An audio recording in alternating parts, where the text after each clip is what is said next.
Hey guys, before we begin this video, there's something I want to say. If you haven't seen the previous video, September 27th marks the 10th anniversary of my YouTube channel.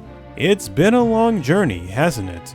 In the first 5 years of this channel, I started out as a high school boy who wanted to become an internet reviewer by making vlog reviews that were not amazing back then, especially with the stuttering, the blinking, and the quality was literally a recording of my old phone camera. But then between the late 2010s to the early 2020s, I finally have the ability to edit videos with better quality, and I get a chance to do some other content that I always wanted to do, such as gaming videos.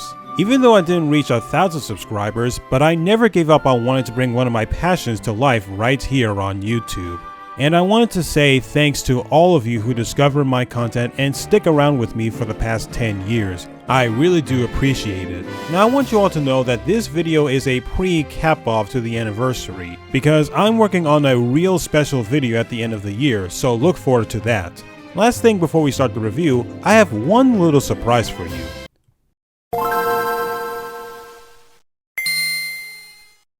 That's right, it's the official intro to the Super RJ channel. Did you like it? I made it myself. I already have one intro that I always wanted to make in mind, so look forward for that in the future. Now without any further ado, let's get on to the video! Hello my Paisano friends, this is Super RJ here and welcome back to another review. Today we are going to look at the sequel to a movie that I've never seen before, The Bad Guys 2. Yes, I haven't seen the first Bad Guys back when it was released in 2022. Not because I wasn't interested in seeing it, it's just that the effects of the pandemic made me occasionally watch new movies in theaters. But I am aware that The Bad Guys became one of DreamWorks' latest hits and that leads them to getting to a sequel a few years later. So keep in mind that this sequel is my first impression of the franchise, so don't expect me to compare it to the first one. So what do I think of this Animal Criminals high-speed chase adventure? It was actually pretty good. It was fun seeing a DreamWorks movie that goes this hard for being an animated crime film for the whole family. If you still haven't seen the movie, then don't worry, cause this is a spoiler-free review. If you have seen the movie and you want to hear my thoughts, then be my guest. And don't forget to give this video a like and subscribe to my channel. So without any further ado, let's dive in. After the events of the first movie, the former bad guys tries to live their new chapter in lives, but nobody still won't accept them as the good guys despite defeating the hamster and saving the city. One day, they heard on the news that a new criminal known as the Phantom Bandit had been stealing a couple of various items, including gold-related MacGuffins. They tried to catch the bandit, but the bandit framed them and now society is against them once again. They escaped with the help of the new baddies called the Bad Girls, and they blackmailed them for needing their help to form the biggest heist ever. Now Wolf and his companions have no choice but to go back to their old roots while finding a way to clear their names and save their friend Diane's reputation, or else the Bad Girls expose her criminal secrets and send them back to jail. It's quite surprising that we get an animated heist film that's been very obscure since the first Bad Guys. Now I haven't seen a lot of crime heist movies, but when it comes to this one, I wasn't expecting it to be a deep story. Instead, it wants to be an action-packed popcorn flick where you watch anthropomorphic animals going on a temporary heist while proving to society that they have turned a new leaf. But despite not having a deep story, it does have a good amount of heart when it comes to the main character's motivation in the sequel. In the beginning, I do sympathize with the good guys trying to settle in on the good side, even if they were forced to do one last heist to clear their name, and it made their goal much more difficult. For a heist movie, I find it to be very entertaining and very clever with the heist, the chase scenes, and the humor. Speaking of the humor, it has a lot of jokes that gave a lot of laughs. It does have a few immature jokes like farting, but they're very brief. Since the directors and writers focused more on the action and the comedy, they made the plots very basic. Considering that the bad guys are now on the good side, I was expecting some character growth from the main characters. Instead, the story is mostly simple and you'll probably figure out at a specific moment of what's going to happen. But just because a movie wants to focus on being an action comedy entertainment and does not want to take it fully seriously, that doesn't mean it's a bad thing. And the filmmakers know about it, so they wanted to give us a thrilling experience. The characters themselves are all likable for being good and bad. I like seeing the bad/good guys using their smart skills and teamwork to get away with their plans and getting out of the situation that tricks the audience in a split second. Each member of the gang has a unique personalities, skills, and they all have good chemistry with each other. Wolf is the slick leader of the group and a master getaway driver. Shark is the master of disguises, but mostly sensitive and nervous. Miss Tarantula/Webs is the smart mouth web hacker. Piranha is the small but strong fish with a temper. And Wolf's best friend Snake is the safecracker and the second leader of the group.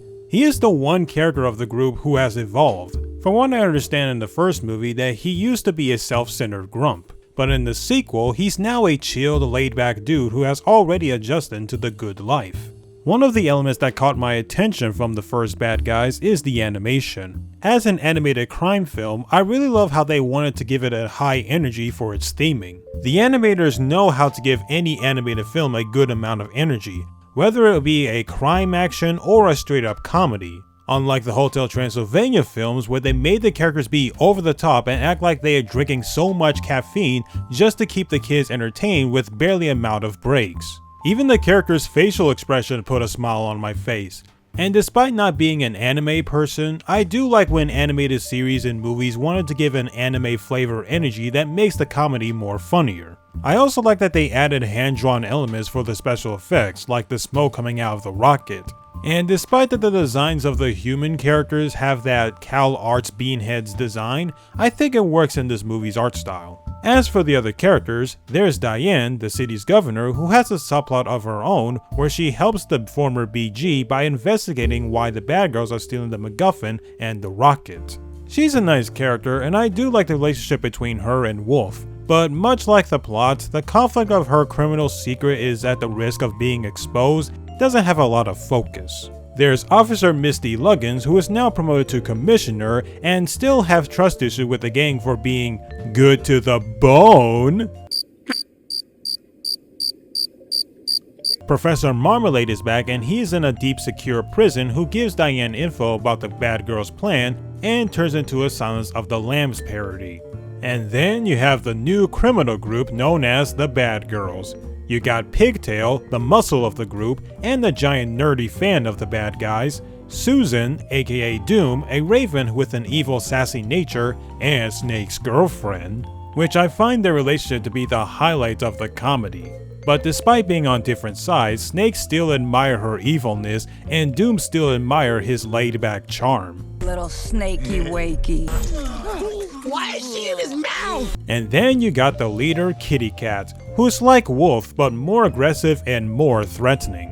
When she revealed her plans on what she's going to do with the rocket and the MacGuffin, I was both shocked and found it to be a very genius plan for a villainous criminal. While there may not be anything new with the main protagonist, the characters are enjoyable with their crazy good and minor bad selves. Well, for the most part. Overall, The Bad Guys 2 is an amazing movie. I'm glad I saw it, and I will eventually watch the first one someday. I haven't seen a family heist movie this good since Muppets Most Wanted, which came out 11 years ago. Man, I'm that old. Muppets Most Wanted does have a good execution for being its own heist film, despite having a generic doppelganger plot, and it still has the charm like the other Muppet films. The Bad Guys 2 is kind of the same thing, with a few weak points like the basic execution of the plot, and not a lot of new things we learn from the characters. The filmmakers wanted to give the audience pretty much the same thing as the first film. It's a thrilling action comedy with a group of crazy former animal criminals, with enjoyable characters and nice animation. This movie deserves the Fireflower medal. Well, I guess that's the end of this review. If you guys have seen The Bad Guys 2, then tell me your thoughts of it in the comments. If you also enjoyed this review, then be sure to hit that like button and subscribe to my channel where I review animated films, react to SMG4, and occasionally make gaming videos as well. Thank you for watching the video, and once again I want to give a big special thanks to all of you for watching my videos for all these years, and here's to 10 more. Have a wonderful day, stay safe out there, and I'll see you all next time.